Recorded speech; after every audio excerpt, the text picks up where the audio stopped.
आज के लेक्चर में हम लोग जो है जो रसायन का हमारा है परमाणु की संरचना, उसमें हम लोग विद्युत चुम्बकीय तरंग के बारे में पढ़ेंगे। विद्युत चुम्बकीय तरंग जो कि रदरफोर्ड के मॉडल का दोष में भी तुमने देखा होगा कि विद्युत चुम्बकीय तरंग का उत्सर्जन करती है जो इलेक्ट्रॉन, और इसके कारण से ही उसके मॉडल में भी कुछ दोष आए थे, जैसे कि उसकी चर्चा करते हैं। तो पहला जो टॉपिक है तुम्हारा विद्युत चुम्बकीय तरंग। विद्युत चुम्बकीय तरंग, इलेक्ट्रोमैग्नेटिक वेव। इलेक्ट्रोमैग्नेटिक वेव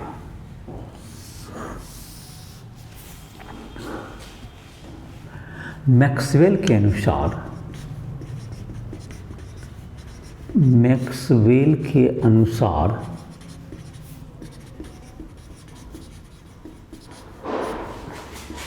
आवेशित त्वरित आवेशित कण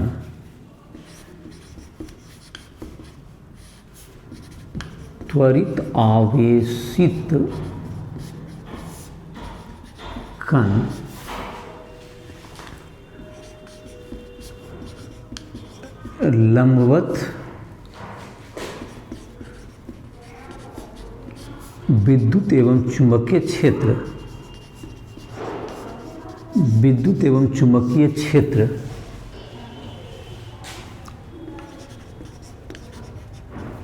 चुंबकीय क्षेत्र उत्पन्न करते हैं,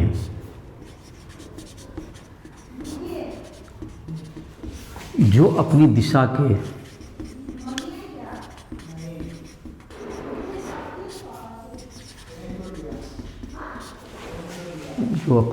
के लंबवत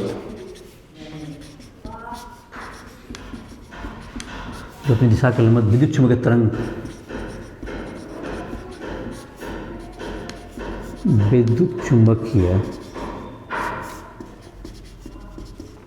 तरंग उत्पन्न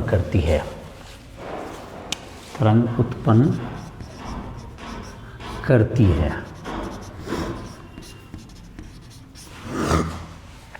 तो ये तुम्हारा मैक्सवेल के सिद्धांत के अनुसार था, जिसमें कि कारण रदरफोर्ड के परमाणु मॉडल में भी जो इलेक्ट्रॉन है नाभिक के चारों ओर जो घूमता है वह भी विद्युत चुम्बकीय तरंग का उत्सर्जन करता है, क्योंकि उसमें तो आवेश भी है और वो उसका इलेक्ट्रॉन के पास आवेश भी होता है। उसके पास जब विद्युत चुम्बकीय जो नाभिक के चारों ओर घूम रहा है तो वृत्तीय गति में तो उसे त्वरण भी होता है। तो इसका ये जो तुम्हारा है, तो मैक्सवेल के अनुसार तब ये जो तुम्हारा विद्युत चुम्बकीय तरंग की जो आवृत्ति होती है, विद्युत चुम्बकीय तरंग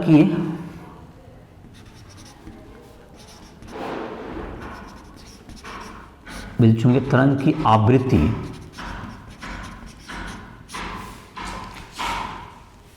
त्वरित आवेशित कणों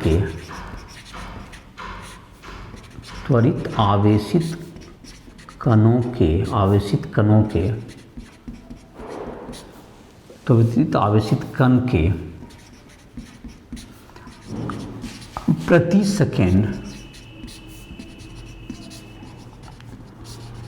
प्रति सेकंड कंपनों की संख्या के बराबर होती है। कंपनों की संख्या के बराबर होती है। तो जितना कंपन करेगा त्वरित कण जो है, जितना त्वरित कण ऊपर नीचे जितना कंपन करेगा, तो वह 1 सेकंड में जितना कंपन करेगा प्रति सेकंड, वह विद्युत चुम्बकीय तरंग की आवृत्ति कहलाएगी।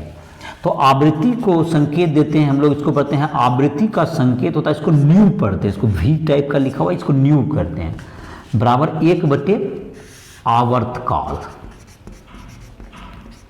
1/आवर्तकाल, एक कंपन करने में जितना समय लगता है उसको क्या कहेंगे हम लोग? आवर्तकाल। एक कंपन में लगने वाले समय को, एक कंपन करने में जो कि समय लगा था उसको हम लोग आवर्तकाल कहेंगे। और एक उस आवर्तकाल मान अगर टी है तो टी सेकंड में एक कंपन। तो देखो जैसे कि आवृत्ति क्या हुआ, आवृत्ति को इस ढंग से आसानी से समझा जा सकता है, टी सेकंड में एक कंपन करता है, तो एक सेकंड में कितना कंपन कर गया? 1/t। तो इसको क्या कहेंगे हम लोग? आवृत्ति। तो आवृत्ति बराबर क्या होगा? 1/t। अब तुमको होता है, इसके बाद आवृत्ति है, तुमको एक और जो तरंग से जुड़ा हुआ एक क्वांटिटी है, जिसको हम लोग तरंग दैर्ध्य कहते हैं। और तरंग दैर्ध्य का इंग्लिश होता है वेवलेंथ, और आवृत्ति का इंग्लिश हो गया फ्रीक्वेंसी। आवृत्ति का इंग्लिश क्या होता है? फ्रीक्वेंसी। आवृत्ति का इंग्लिश हो गया फ्रीक्वेंसी, इसका इंग्लिश हो गया फ्रीक्वेंसी। तो तरंग दैर्ध्य, तरंग के द्वारा एक आवर्त काल में तय की गई दूरी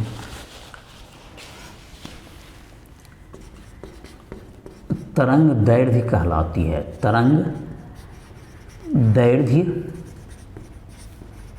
कहलाती है।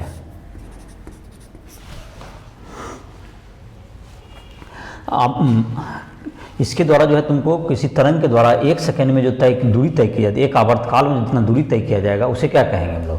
तरंग दैर्ध्य कहते हैं। तो अगर और तरंग का वेग क्या होगा तुम्हारा? तरंग का वेग जो हो गया, तरंग का वेग तुम्हारा हो गया बराबर क्या होगा? दूरी बटे समय कर देते हैं। दूरी मतलब दूरी हो गया, अगर तरंग दैर्ध्य का संकेत होता है लेमडा, जिसको कहते हैं, तरंग दैर्ध्य को लेमडा से निरूपित करते हैं, और तो आवर्त काल हो गया टी। तो तरंग का वेग जो तुम्हारा हो गया,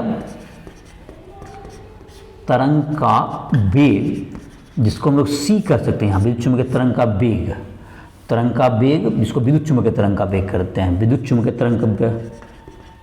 चुम्बकीय तरंग का वेग सी बराबर क्या हो गया?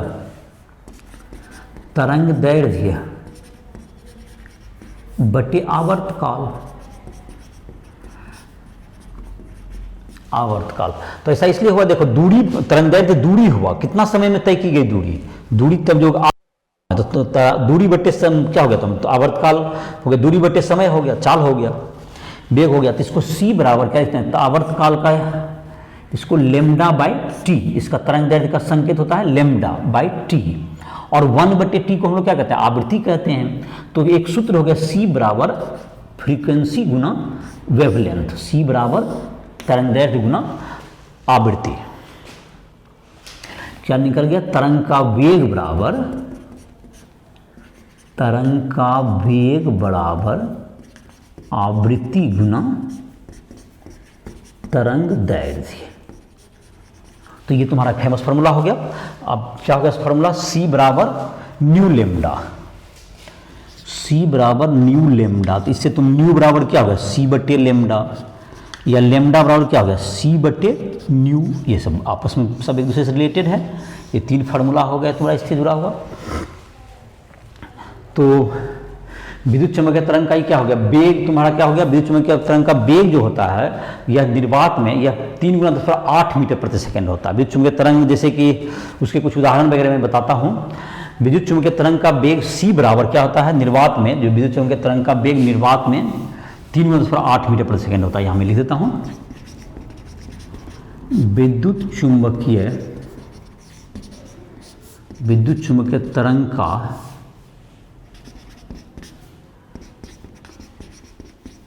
निर्वात में वेग c बराबर 3 × 10⁸ मीटर प्रति सेकेंड।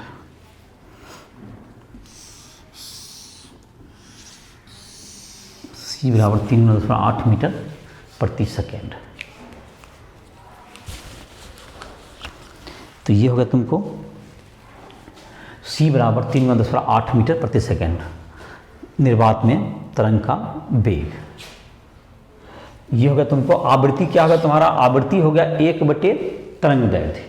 आवृत्ति बराबर 1 बटे आवर्त काल, और तरंग दैर्ध्य क्या होता है तुमको? आवृत्ति गुना तरंग दैर्ध्य गुना आवृत्ति बराबर तरंग का वेग या चाल।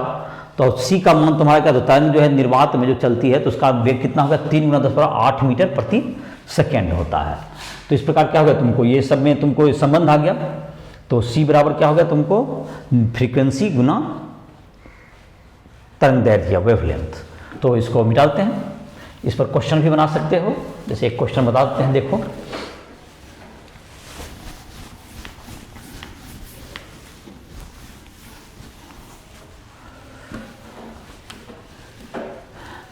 तो जितना विद्युत चुम्बकीय तरंग के कुछ उदाहरण हैं, जैसे तुम्हारा रेडियो में जो तुम्हारा तरंग आता है, जो मोबाइल में है या टीवी चलता है तुम्हारा, ये सब विद्युत चुम्बकीय तरंग के आधार पर चलते हैं। जो तुम दृश्य प्रकाश जो देखते हैं हम लोग, दृश्य प्रकाश मतलब जो कि विजिबल लाइट हम लोग को जो कि दिखता है, जो सूर्य का प्रकाश है, जैसे उस सब भी क्या है तुम्हारे विद्युत चुम्बकीय तरंग ही हैं।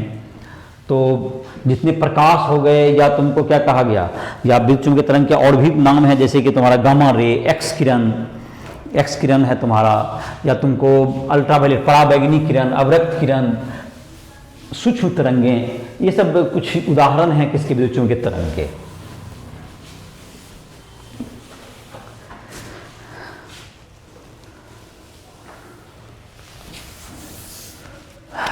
तो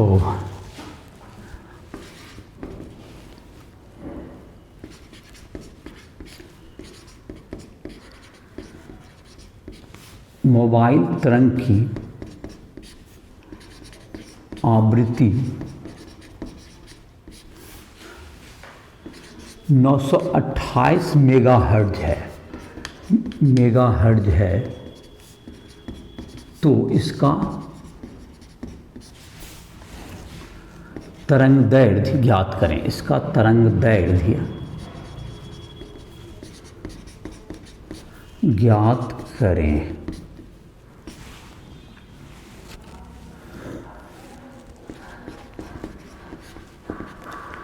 तो ये होगा 928 मेगाहर्ट्ज MHz।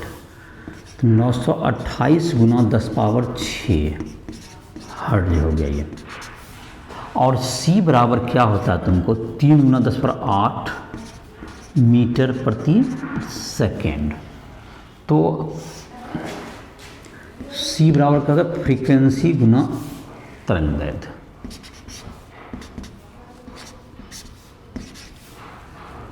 लेम्डा बराबर 3 गुना 10⁸ बटे 928 गुना 10⁻6।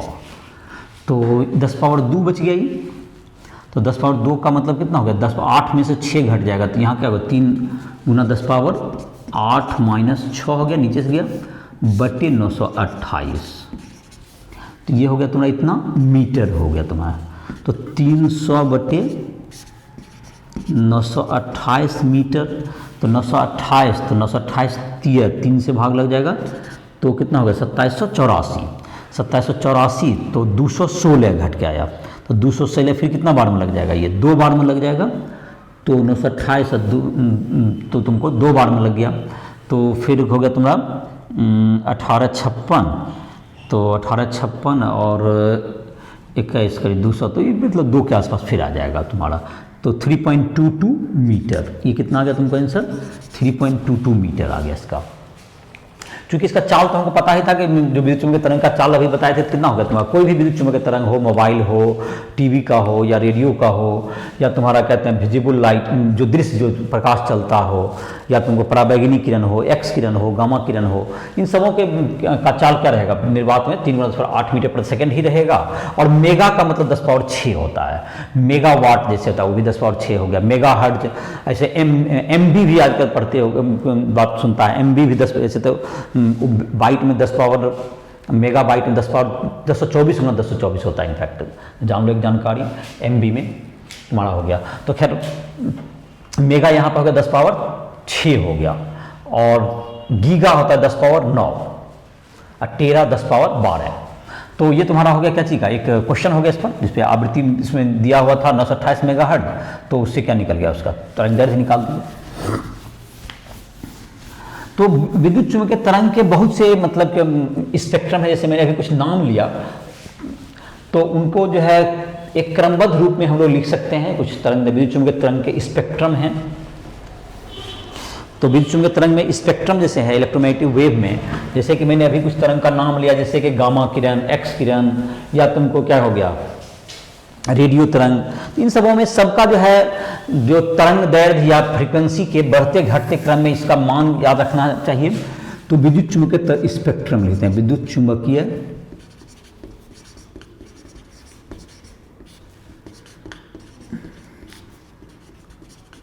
स्पेक्ट्रम, विद्युत चुम्बकीय स्पेक्ट्रम। जैसे कि तुम्हारा है सबसे कम जो कि तुम्हारा तरंग दैर्घ्य होता है और जिसकी सबसे अधिक आवृत्ति होती है, तो आवृत्ति और तरंग दैर्घ्य क्या है, तुमको एक दूसरे का उल्टा होता है, फ्रीक्वेंसी गुना तरंग दैर्घ्य वेवलेंथ बराबर कांस्टेंट होता है, तो एक बढ़ेगा तो एक घटेगा।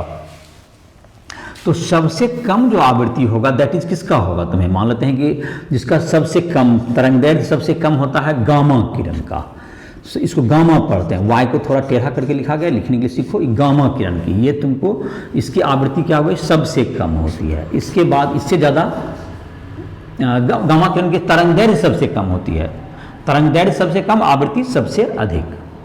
तो हम लिख रहे हैं तरंग दैर्घ्य के बढ़ते क्रम में ये एक्स किरण, उसके बाद है एक्स रे जिसको कहते हो, gamma ray, X ray, X ray से बड़ा होता है पराबैंगनी, पराबैंगनी जिसका अंग्रेजी होता है अल्ट्रा वायलेट, अल्ट्रा वायोलेट, पराबैंगनी। उसके बाद है दृश्य प्रकाश, दृश्य प्रकाश, विजिबल लाइट, विजिबल लाइट, दृश्य प्रकाश हो गया। ये दृश्य प्रकाश से बड़ा होता है तुमको, दृश्य प्रकाश से बड़ा हो गया तुमको अवरक्त, इससे बड़ा हो गया, यहां पर लिख देते हैं अवरक्त, अवरक्त तरंग, इसको कहते हैं इंफ्रारेड, इंफ्रारेड। इससे बड़ा होता है सूक्ष्म तरंग, सूक्ष्म तरंग, इसको कहते हैं माइक्रोवेव, इंग्लिश इसका हो गया माइक्रोवेव। माइक्रोवेव चूल्हा का नाम सुना होगा, माइक्रोवेव का चूल्हा आता है। और इससे बड़ा होता है रेडियो तरंग, तो रेडियो तरंग में ही सब कौन सी आ गया, रेडियो टीवी और मोबाइल सभी सीमा आ जाता है रेडियो तरंग। तो ये तुमको है तरंग दैर्घ्य के बढ़ते क्रम में, ये क्या लिखा गया है, तरंग दैर्घ्य के, तरंग दैर्घ्य के बढ़ते क्रम में, बढ़ते क्रम में, तरंग दैर्घ्य के बढ़ते क्रम में ध्यान रहे। और आवृत्ति के, आवृत्ति सबसे क्या जाएगा, आवृत्ति का जहां तक है, आवृत्ति तुम्हारा धीरे धीरे क्या होगा, आवृत्ति तरंग दैर्घ्य का उल्टा होता है, तो एक अगर याद रखेंगे तो आवृत्ति के घटते क्रम में है ये। तो सबसे ज्यादा आवृत्ति किसकी हो गई, सबसे अधिक आवृत्ति होगी गामा किरण की, जस्ट तीर क्या हो जाएगा, उलट जाएगा, आवृत्ति का जो क्रम होगा ठीक एकदम उल्टा होगा। यह आवृत्ति का घटता क्रम भी है, तरंग दैर्घ्य के बढ़ते क्रम आवृत्ति के घटते क्रम में, आवृत्ति के घटते क्रम में भी है। तो आवृत्ति का घटता क्रम इसलिए हुआ कि तुम इसका जैसे गामा किरण का उपयोग कहाँ में करते हैं हम लोग, जहाँ तक कि कुछ इसके बारे में जान लें, इसका कैंसर वगैरह के सेल को मारने में करते हैं, गामा किरण का उपयोग करते हैं, कैंसर सेल का जो कैंसर जो हो जाता है उसके इलाज में काम करता है। एक्स किरण का उपयोग तो जानते ही होंगे, जैसे सुना भी होगा, एक्स किरण जो कि हम लोग करवाते हैं, जहीं कि हड्डी वगैरह टूट जाता है तो उसकी जानकारी के लिए हम लोग एक्स किरण का उपयोग करते हैं हड्डी के इलाज में।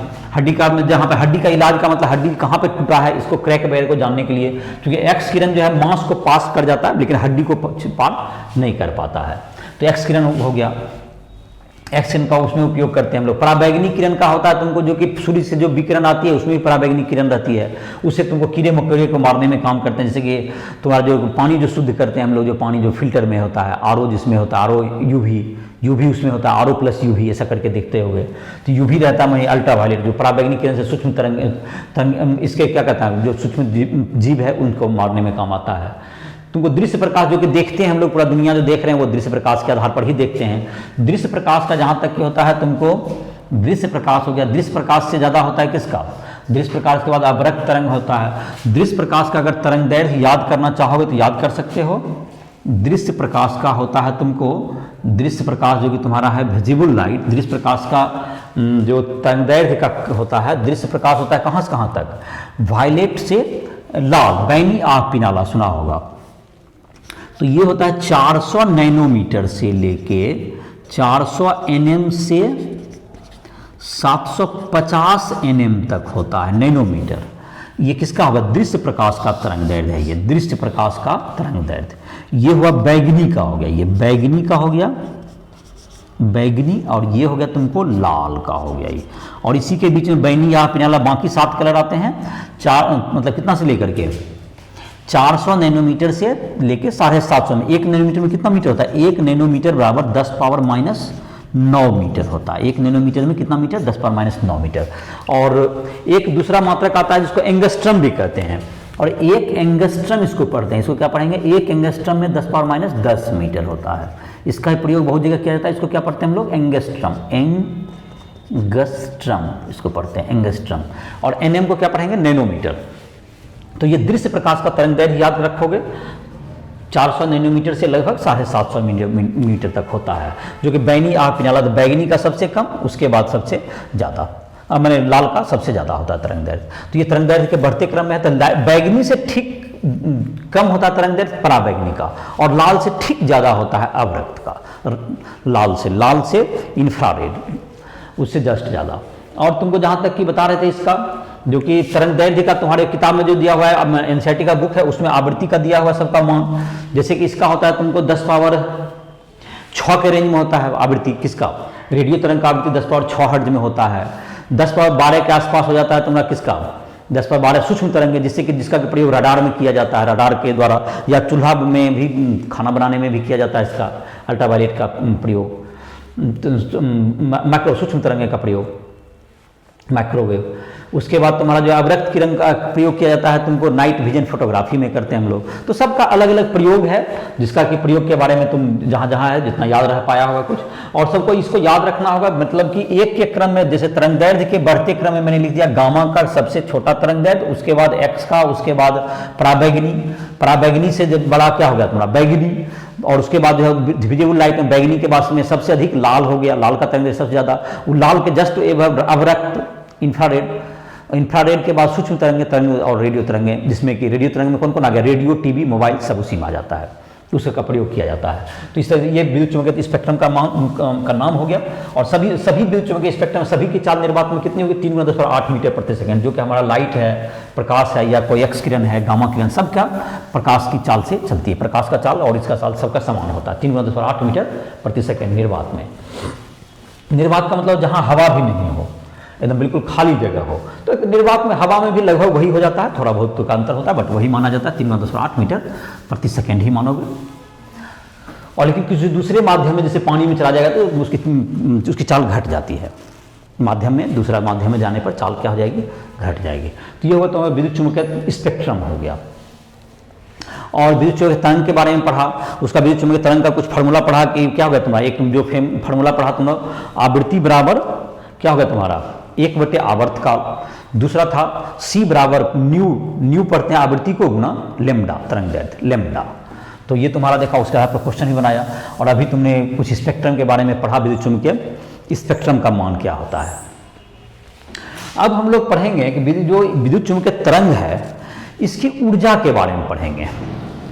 विद्युत चुम्बकीय तरंग की ऊर्जा, विद्युत चुम्बकीय तरंग जो है तुमको जब किसी कण से, किसी द्रव्य से टकराता है, जब द्रव्य के साथ अन्योन्य क्रिया करता है, तो यह कण की तरह व्यवहार करता है, कण की तरह व्यवहार करता है। तो जो विद्युत चुम्बकीय तरंग जिस कण से मिलकर बनते हैं उसे फोटोन कहते हैं। विद्युत चुम्बकीय तरंग जब किसी द्रव्य से अन्योन्य क्रिया करता है तो वह कण की तरह व्यवहार करता है, और इस कण को हम लोग क्या कहते हैं, इस कण को हम लोग फोटोन कहते हैं। विद्युत चुम्बकीय तरंग की जो प्रकृति होती है वह है तुमको द्रव्य के साथ जब इंटरेक्शन, अन्योन्य क्रिया करता है, तो वह किसकी तरह व्यवहार करता है, कण की तरह व्यवहार करता है। और इस कण की तरह व्यवहार करता है, और कण को क्या कहते हैं हम लोग, जिससे विद्युत चुम्बकीय तरंग या प्रकाश मिलकर बना होता है, तो उसे क्या कहते हैं हम लोग, फोटोन कहते हैं। तो इसको लिख लेते हैं। और विद्युत चुम्बकीय तरंग का जो है तुमको व्यवहार किस तरह का होता है, विद्युत चुम्बकीय तरंग का किस तरह का व्यवहार करता है, कण से, जैसे कि कण से, बहुत से कण से मिलकर बना हुआ है। तो विद्युत चुम्बकीय तरंग की ऊर्जा, विद्युत चुम्बकीय तरंग की ऊर्जा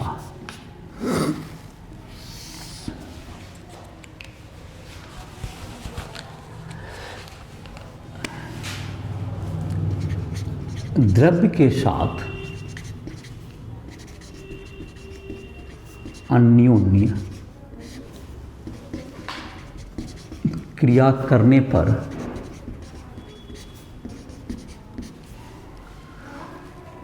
विद्युत चुम्बकीय तरंग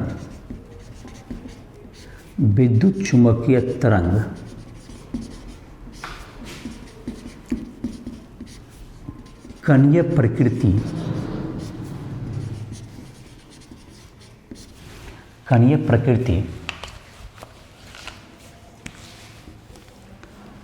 प्रदर्शित करते हैं, कणीय प्रकृति प्रदर्शित करते हैं,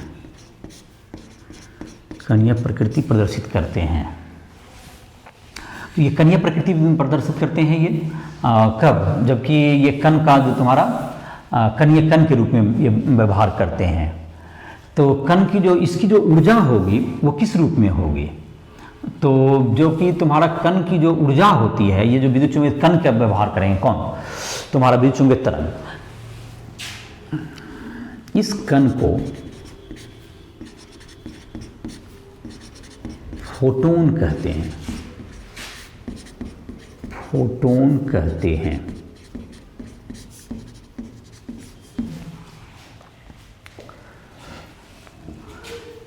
मैक्स प्लैंक के अनुसार, मैक्स प्लैंक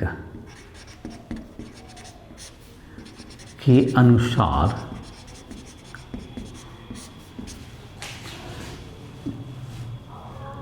फोटोन, विद्युत चुम्बकीय तरंग के अनुसार विद्युत चुम्बकीय तरंग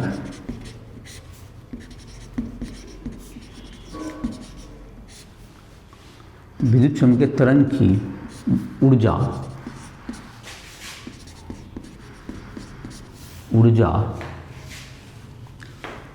उसकी आवृत्ति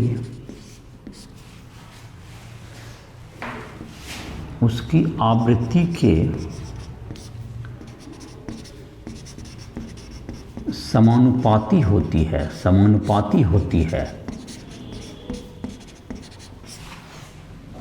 तो ये जो है क्वांटम का, मैक्स प्लैंक का जो कहना था कि ये जो है क्वांटाइज होता है, जैसे एक फोटोन की जो ऊर्जा होगी वह किसके समानुपाती होगी, तो ई समानुपाती, मतलब एक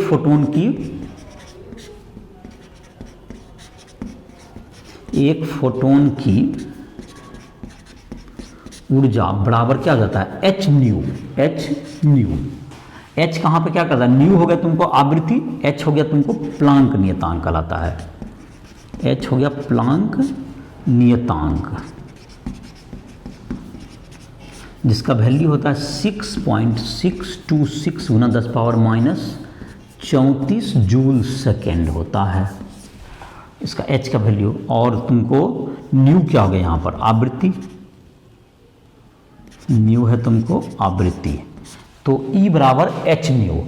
और जो बाकी जो विकिरण होंगे, जैसे उसमें फोटोन अगर 10 फोटोन, 10 से गुना कर दीजिए, 1 लाख फोटोन थे, 1 लाख से गुना कर दीजिए, तो एक प्रकार से क्या हो गया, क्वांटम को कहते हैं इसको, मैंने एक पैकेट के रूप में होता है, ऊर्जा का एक पैकेट है, प्रत्येक पैकेट की ऊर्जा एच न्यू है, एच न्यू हो गई। तो जितना पैकेट है, जितना फोटोन आपके पास है, उतना ऊर्जा आपके पास होगी। ये क्वांटाइज कण से मिलकर, जैसे कि प्रकाश को कहा गया, यह कण से, बहुत से कण से मिलकर बना हुआ है, जिसके की ऊर्जा क्या होगी, प्रत्येक कण की ऊर्जा एच न्यू के बराबर होगी। और इसके आधार पर क्या कर सकते हैं, ई बराबर एच न्यू, और हम लोगों ने पढ़ा था कि न्यू बराबर क्या चीज, सी बटे लेमडा, न्यू बराबर सी बटे लेमडा, आवृत्ति बराबर चाल बटे तरंग दैर्घ्य, तो ई बराबर क्या हो गया, एच न्यू बराबर एच सी बाय लेमडा, ये भी एक सूत्र हो गया, ई बराबर एच न्यू बराबर एच सी बाय लेमडा। तो ये हो गया तुम्हारा किसका मान हो गया, इसका तरंग, विद्युत चुम्बकीय तरंग की ऊर्जा का मान हो गया, ई बराबर एच न्यू बराबर एच सी बाय लेमडा हो गया।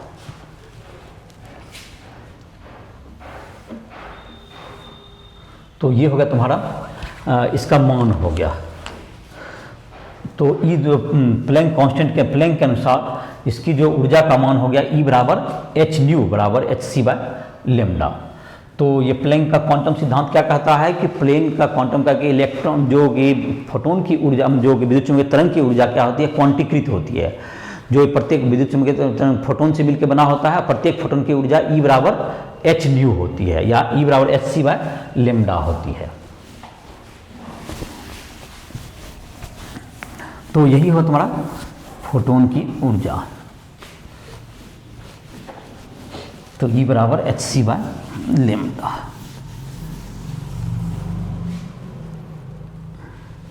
तो ये तुम्हारा हो गया। इस पर जैसे क्वेश्चन भी बना सकते हो, एक आध क्वेश्चन दे देते हैं।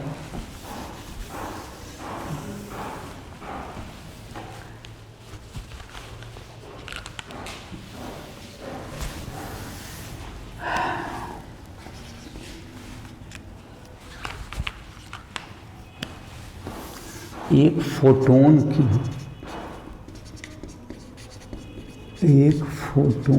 की आवृत्ति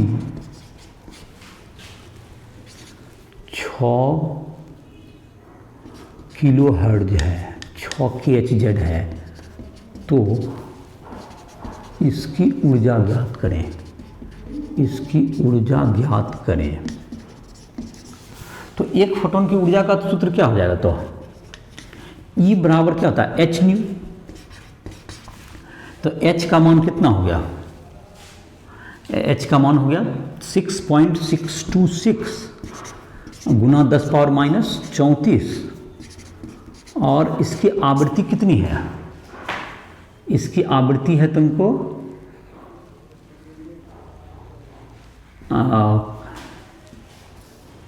6 किलो हर्ट्ज। तो 6 गुना 10 पावर 3 हर्ट्ज हो गई एसआई मात्रक में।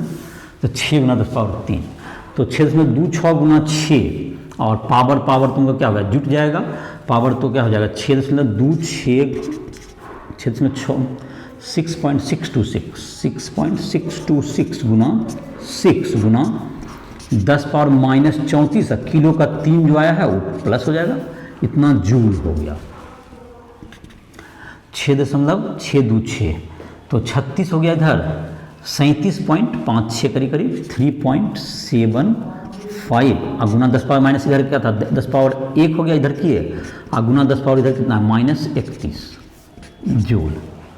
तो ये हो गया 4, मतलब क्या होगा तुम्हारा करीब 3.75 गुना 10 पावर माइनस 30, पावर को इधर कर दिए माइनस 30 जूल। तो ये हो गया तुम्हारा आंसर हो गया इसका। तो E बराबर एच न्यू, इससे आवृत्ति निकल गया। तो इस प्रकार से क्या करते हैं, या तरंग दैर्घ्य दिया हुआ है तो पहले क्या कर लेंगे? E बराबर एच सी बाई लेमडा निकाल लेंगे। तरंग दैर्घ्य दिया हुआ है तो उसमें कौन सा सूत्र लगा देंगे? सी का वैल्यू 3/8 रख देंगे, तो उससे उसका भी निकल जाएगा। तुम्हारे एनसीईआरटी बुक में भी कुछ क्वेश्चंस दिया हुआ है, उस पर तुम क्या कर सकते हो? इसको बना सकते हो। प्लैंक का मैक्सवेल के का जो फार्मूला हो गया E बराबर एच न्यू, एच का वैल्यू याद करो 6.626 गुना 10 पावर माइनस 34 जूल सेकेंड मात्रा। और अगर आवृत्ति दिया हुआ तो E बराबर एच न्यू फार्मूला लगाओ, और तरंग दैर्घ्य दिया हुआ है तो E equal to H C by lambda, और C का वैल्यू कितना? 3/10 मीटर प्रति सेकंड। इस प्रकार से इस फार्मूला के द्वारा क्या कर सकते हो? क्वेश्चन बना सकते हो। और जिस क्वेश्चन को बनाने में दिक्कत हो तो हमसे तुम संपर्क कर सकते हो। हमसे पर्सनल क्लासेज या लाइव क्लास भी राइस ट्यूटोरियल ऐप पर ज्वाइन कर सकते हो। राइस ट्यूटोरियल ऐप को प्ले स्टोर से डाउनलोड करो और हमसे संपर्क भी कर सकते हो। उसमें पर्सनल क्लासेज जो भी दिक्कत है सारे मदद की जाएगी। तो उसमें नोट्स भी तुमको मिल जाएंगे, फिजिक्स केमिस्ट्री दोनों के, हिंदी इंग्लिश दोनों मीडियम में नोट्स भी होंगे। और जिस मीडियम में पढ़ना चाहते हो, या तुमको जेईई मेंस एडवांस या नीट इन सबों के भी तैयारी उसमें हो जाएगी। एक कंप्लीट ऐप है, तो इसके सहायता से तुम अपनी पढ़ाई आगे बढ़ाओ। तो इसी के साथ लेक्चर खत्म कर रहे हैं।